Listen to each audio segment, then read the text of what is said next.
নমস্কার, আমি দেবাশিস মিত্র আবার হাজির হয়ে গেলাম আমাদের হেসুবাবু নানান কাণ্ড চ্যানেলে আপনাদের জন্য একটা নতুন গল্প নিয়ে। আজকে এসছি একটু অন্য ধরনের গল্প শোনাবো, মানে খেলার গল্প শোনাবো। আর আমি মোহনবাগান সাপোর্টার, সুতরাং আজকে মোহনবাগানকে নিয়েই গল্পটা হবে। এই গল্পটার নাম হচ্ছে প্রত্যাশা পূরণ। অবশেষে আজ সেই বিশেষ দিন, অনেক প্রত্যাশা ঘিরে আছে আজকের দিনটা জুড়ে। আইএফএ শিল্ডের ফাইনালে উঠেছে মোহনবাগান। ময়দানের উঠতি প্লেয়ার পবনের সামনে দুর্ধর্ষ বিদেশি জার্মান দল, যারা ইস্টবেঙ্গল আর মোহামেডানের মতো ভারতীয় নামকরা দলগুলোকে দুর্মুষ করে ফাইনালে এসেছে। মিডিয়া ধরেই নিয়েছে মোহনবাগান ওই দলটার সামনে দাঁড়াতেই পারবে না। পবনের চোয়ালটা শক্ত হতে থাকে। যদি একবার মাঠে নামার সুযোগ আসে তাহলে শেষ দেখে ছাড়বে। পবন ড্রেসিং রুমের আয়নার সামনে দাঁড়িয়ে নিজের দিকে তাকায়। মনে পড়তে থাকে মুর্শিদাবাদের ছোটবেলার কথা। বাবা সামান্য জেলে হয়েও কত কষ্ট করে তাকে ফুটবলার করেছে। অবশ্য পাড়ার ওই নীতিশ কাকু না থাকলে কিচ্ছু হতো না। আন্ডার আই টুর্নামেন্টে দারুণ খেলে ওই নীতিশ কাকু চোখে পড়েছিল পবন, আর তারপর সোজা কলকাতায় তুলে এনেছিল নিজের বাড়িতে। বাবা মাকে বলেছিলেন নীতিশ কাকু, আপনাদের ছেলের মধ্যে মেটেরিয়াল আছে, আমার কাছে ছেলের মতো থাক, যদি আমার কথা মন দিয়ে শোনে তাহলে ওকে আর পেছনে ফিরে তাকাতে হবে না। নীতিশ কাকুর কথা শুনে বাবা মা দুজনেই কেঁদে ফেলেছিল। এসব ঘটনা প্রায় 6 বছর আগে। তারপর নীতিশ কাকুর হাত ধরে ওই খিদিরপুর ক্লাবে যোগদান করে এবং আস্তে আস্তে ময়দানের ঘাসটা চিনতে থাকে। এরপর খিদিরপুরের হয়ে মোহনবাগান আর ইস্টবেঙ্গলের বিরুদ্ধে গোল করা ও এই মরশুমে স্বপ্নের ক্লাব মোহনবাগানে যোগদান। অফার আসার পর বুক কেঁপে উঠেছিল, কিন্তু নীতিশ কাকু পিঠে হাত দিয়ে বলেছিলেন যে এগিয়ে যা পবন, এগিয়ে যা। নীতিশ কাকুর কথাগুলোর মধ্যে এক অদ্ভুত মাদকতা ছিল। চুক্তিবদ্ধ হয় মোহনবাগানের সাথে, কিন্তু বিশেষ সুযোগ আসছে না। বিদেশি কোচ ওই স্ট্রাইকার পজিশনে পরীক্ষিত বিদেশি খেলা নয়। পবন ভাবতে থাকে, তাহলে কি বড় টিমে সই করা ভুল হয়ে গেল? হঠাৎ পাশ থেকে অমিত বলে, এই তোর নাম দেখলাম টিম লিস্টে। পবনের সারা শরীরে শিহরণ খেলে গেল। টিম লিস্টের সামনে গিয়ে পবন অবশ্য একটু মুছতে পড়লো, কারণ তার নাম তো রিজার্ভে। তবু তার মন যেন বলছে আজ সুযোগ আসবে। তারপর ড্রেস করে স্টেডিয়ামের সুড়ঙ্গ ধরে মাঠে প্রবেশ করে পবন।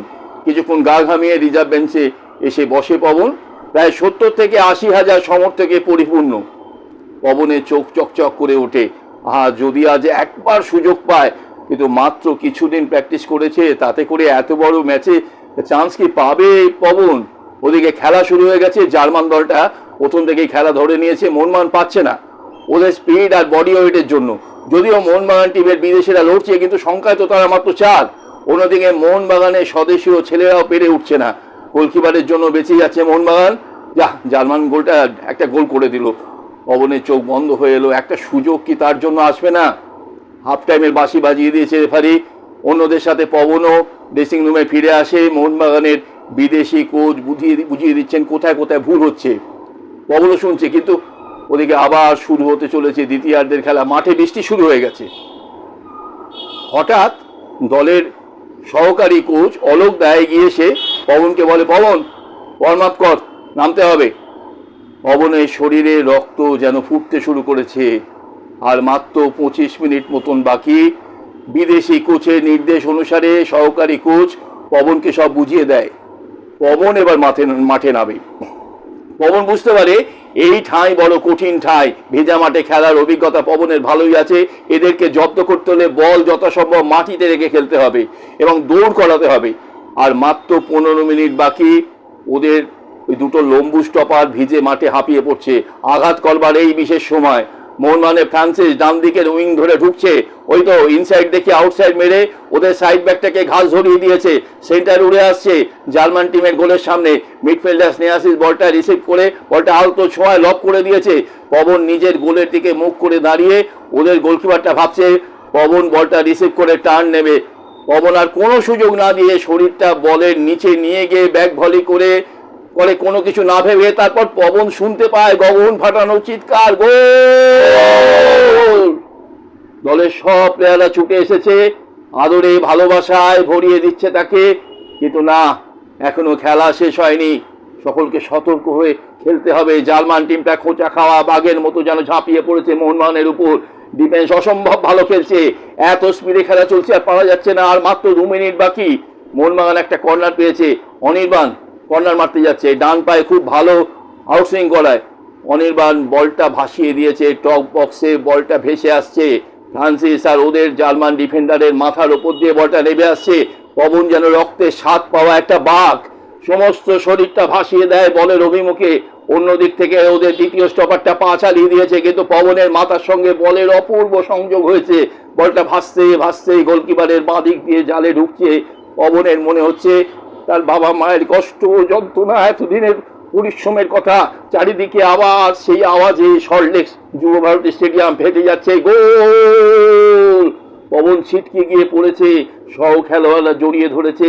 আজকের বিকেলে বাংলা তথা ভারতের ফুটবল আকাশে এক নতুন নক্ষত্র দেখা দিয়েছে।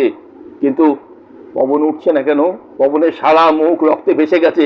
জার্মান স্টপারের বুটের লাথি পবনের মুখে এসে পড়েছে। পবনকে স্ট্রেচারে করে বাইরে আনার পর সোজা নার্সিংহোমে জ্ঞান ফিরেছে পবনের। চোখ খুলে কত চেনা মানুষকে দেখছে, নিজের দলের প্লেয়ারদের দেখছে, মাথার কাছে কত ফুলের তোড়া। দলের বিদেশি কোচ উইশ করছে দুটো হাত ধরে। ফাইনালে বেস্ট প্লেয়ার হয়েছে, এমনকি জার্মান দল থেকে খেলার প্রস্তাব এসছে তাদের দলে। পবন চুপ করে সকলের কথা শুনতে থাকে, অপার শান্তিতে বুকটা ভরে যাচ্ছে।